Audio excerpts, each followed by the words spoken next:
성도 여러분, 요나 이야기 잘 아시죠?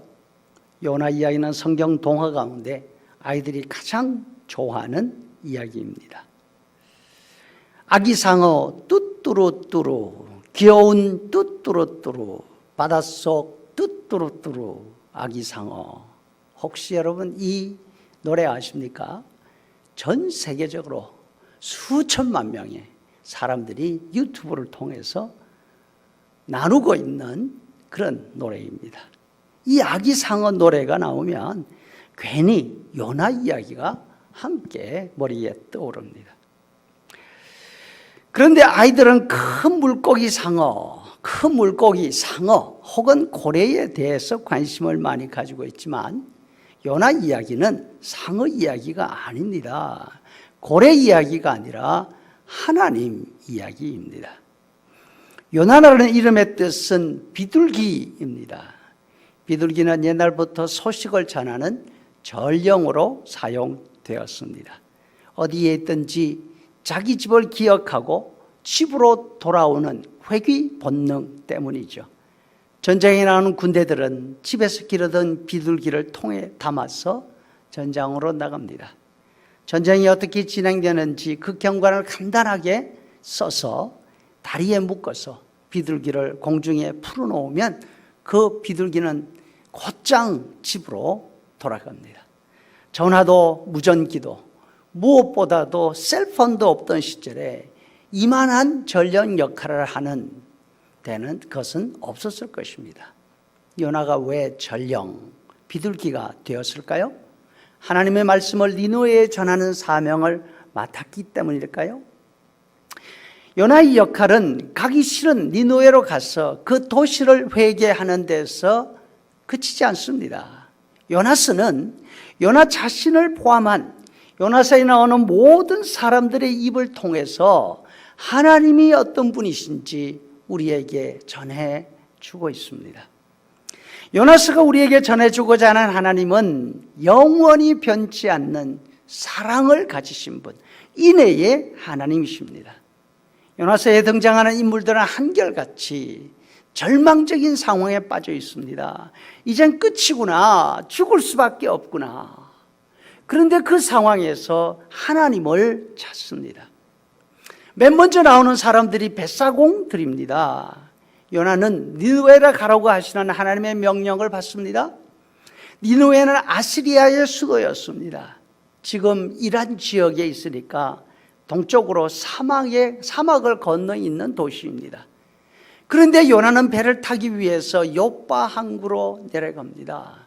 니느웨로 가려면 배를 타고 바다를 건너는 것이 아닙니다. 낙타를 타고 사막을 건너가야 합니다. 요나는 하나님이 자신을 왜 니느웨로 보내시는지 그 마음을 잘 알았습니다. 이스라엘을 괴롭히는 아시리아가 잘 되는 거 요나는 싫었습니다. 그래서 도망가고 있는 것입니다. 그런 요나를 하나님이 가만두시지 않습니다. 바다에 큰 바람이 일게 하시고 배가 침몰하게 만드십니다.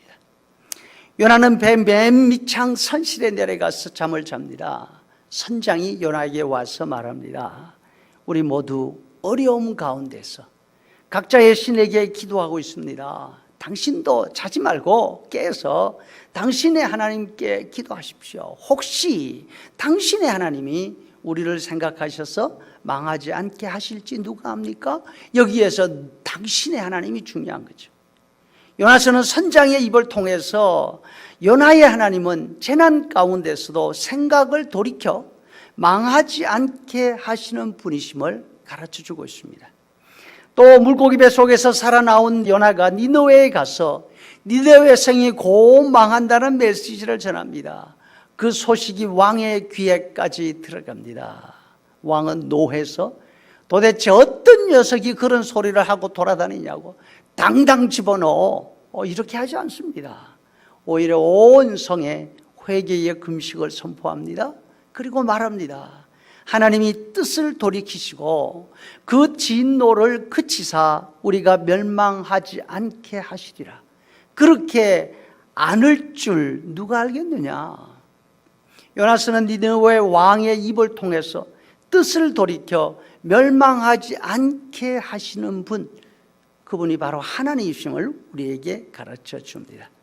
무엇보다도 요나 자신의 입을 통해서 사람이 아무리 절망적인 상황에 있다 하더라도 하나님은 그 사람을 버리지 않고 변치 않는 사랑, 인애로서 건져주시는 분이심을 고백합니다. 요나는 자신의 처지가 얼마나 절망적이었는지 물고기 뱃속에서 한 기도에서 말하고 있습니다. 스올의 뱃속에 있었습니다.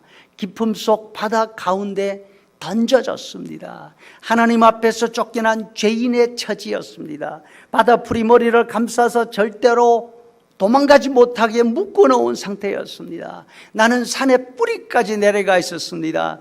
땅이 빗장을 쳐서 나를 거두어 버렸습니다. 구덩이 적 무덤에 던져진 상태였습니다. 무엇보다도 이 모든 것을 묶었을 때 7절이 이렇게 말씀하십니다. 내 영혼이 내 속에서 피곤해져 있었습니다. 이 피곤해져 있다는 말은 고개를 떨구고 돌아섰다 하는 의미입니다. 이젠 도저히 안 되는구나, 희망이 없구나. 그래서 고개를 툭 떨구고 돌아서는 포기를 뜻합니다. 요나는 자신의 처지가 이렇다고 합니다. 어느 누구를 쳐다봐도 도와달라고 할 수 있는 것이 한 군데도 없다고 인정합니다. 그래서 자신 속에 있는 영혼도 고개를 떨구고 포기한 상태였습니다. 이때 요나는 무엇을 했습니까? 여호와를 생각했다 고백합니다. 하나님의 어떤 면을 생각했을까요? 바로 절대로 변하지 않는, 변함이 없으신 하나님의 사랑, 인애를 생각한 것입니다. 사람들은 사랑하고 아끼다가도 그 정도가 넘으면 포기합니다. 부모라도 그렇게 합니다. 그러나 하나님은 니느웨 왕이라도, 자신처럼 하나님의 뜻이 싫어서 도망가는 배신자라도, 그 상대가 누구이든 변함없이 불쌍히 여기시는 분이심을 알고 그 절망적인 처지에서도 하나님을 향해서 기도합니다. 어떻게 해요? 하나님, 한 번만 더. 성도 여러분, 요나의 하나님, 그분이 바로 저와 여러분의 하나님이십니다. 우리가 어떤 처지에 있든지, 우리가 하나님 앞에 어떤 배신을 했든지, 요나처럼 하나님은 한 번만 더 소리치며 하나님께 부르짖는 그런 우리가 될 수 있기를 바랍니다. 그렇게 할 때에 다시 회복시키시는 하나님의 은혜가 저와 여러분에게 곧 임하실 줄로 믿습니다.